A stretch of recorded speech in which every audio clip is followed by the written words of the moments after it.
Hello.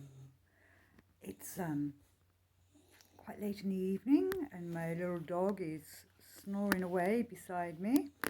So that's what you will probably hear him breathing through this. But I wanted to talk about egoism.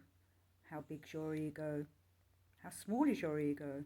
How's that ego's doing today?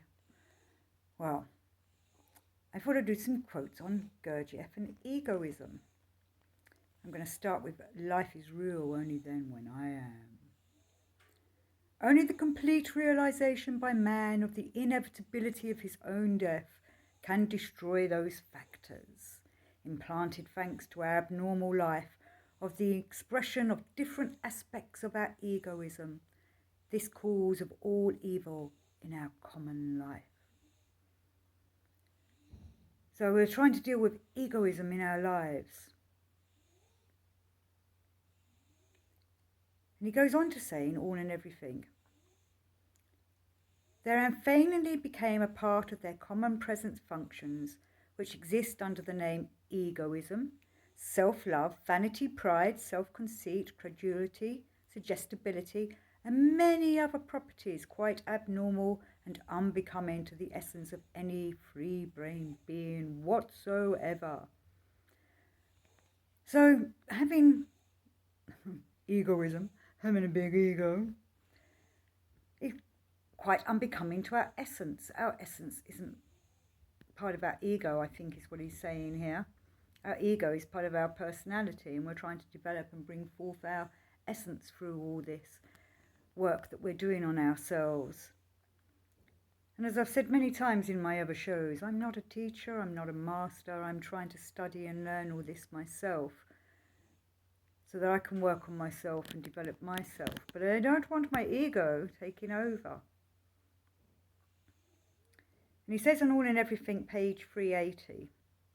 Oh, I'm sorry, I didn't write down the page numbers for them last two quotes.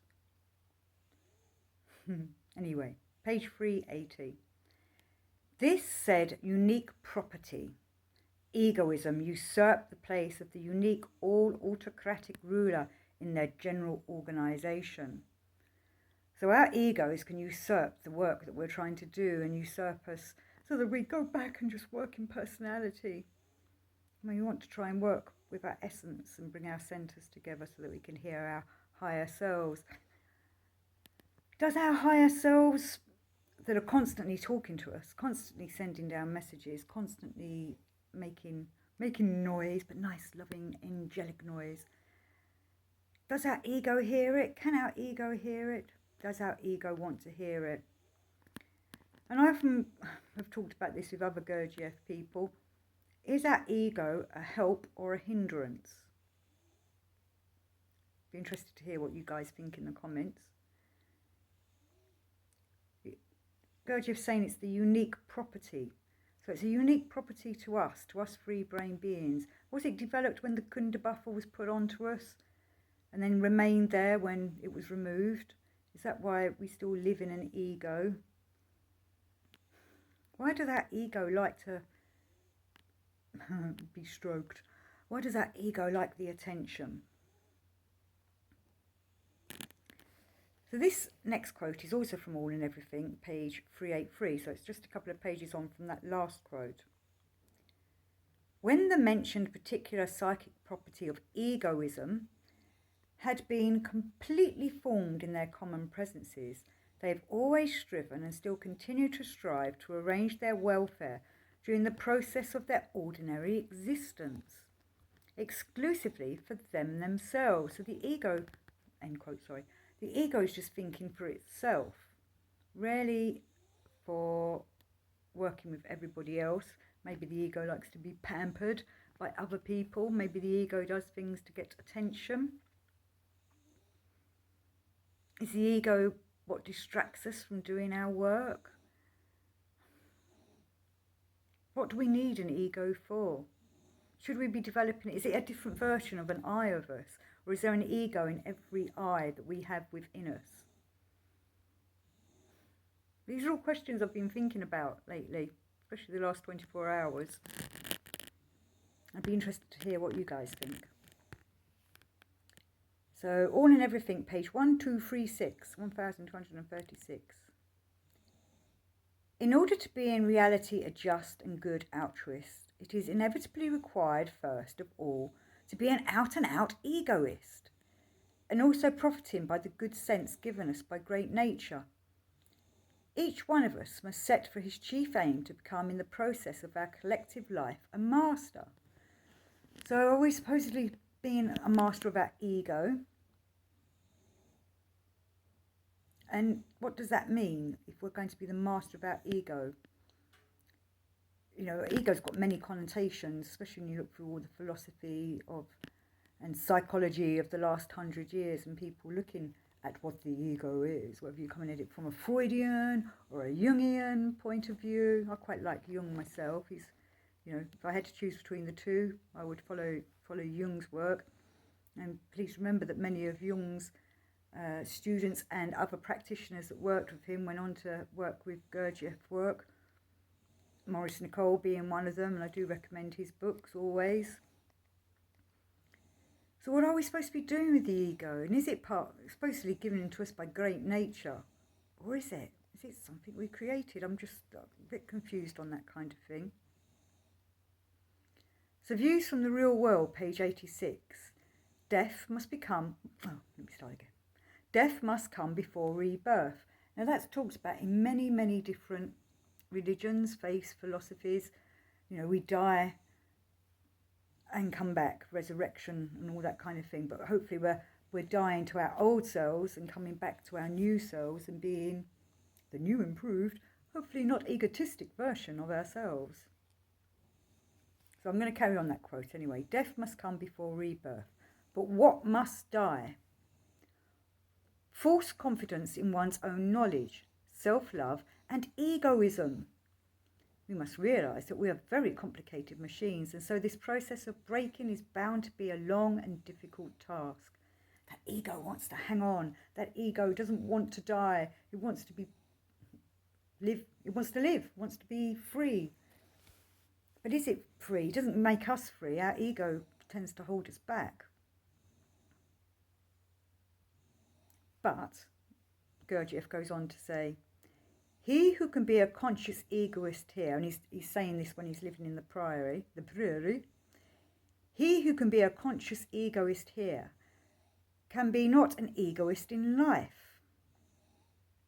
To be an egoist here means not to give a hoot for anyone, myself included, to regard everyone and everything as something by which to help oneself. There must be no considering with anything or with anyone. But I thought we were supposed to be considering everyone and all and everything.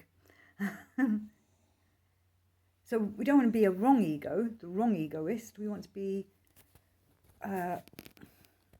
using that essence and being aware and being conscious of what we're doing, what we're saying, who we're talking to, how people affect us when they talk back to us or write back to us, or what they're saying. Are they trying to bring us down? Are they trying to deflate our ego?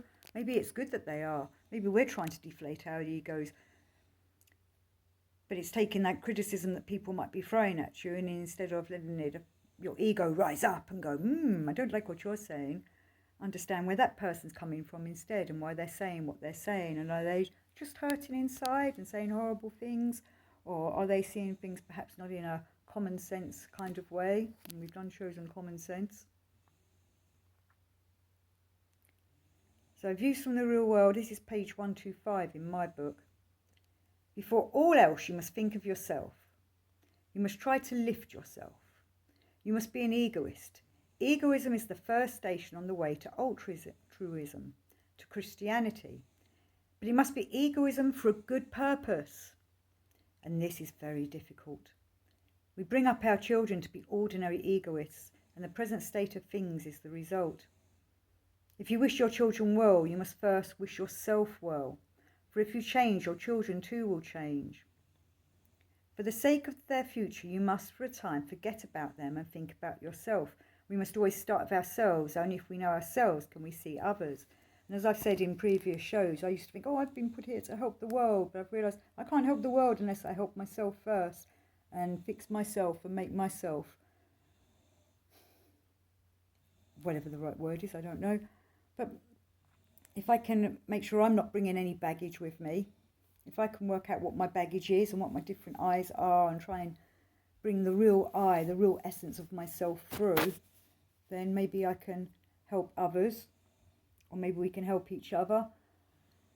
Which is why I only read quotes. You know, as I've said before, I'm not a teacher. I'm here to just pass on the knowledge that I've been told.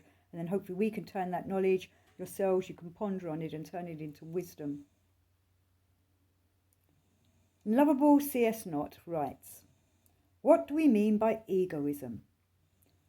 From one aspect, it is believing that the organism to which I am attached is superior to others, so that I measure others by my likes and dislikes, not by their needs, but by my preferences. And I impudently criticise another for having made a slip while I am guilty of colossal blunders. Egoism is I.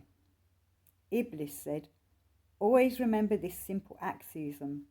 Never say I, so that you may never become like me." So, which I are we working with when we're doing the work? Which I are we using when we're going out in the everyday world? When we're going to work, we're a different I.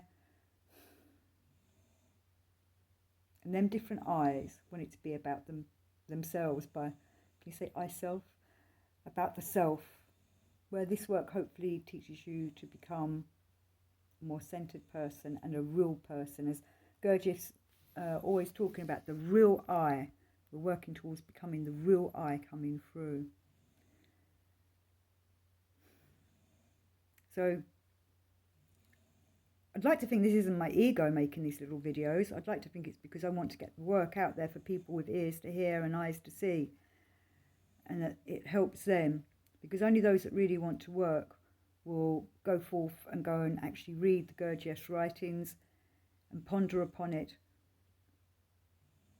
and make use of it. Find the I in you that wants to do this. So it's good night from my dog, who's snoring away still, and it's good night from me. Until next time.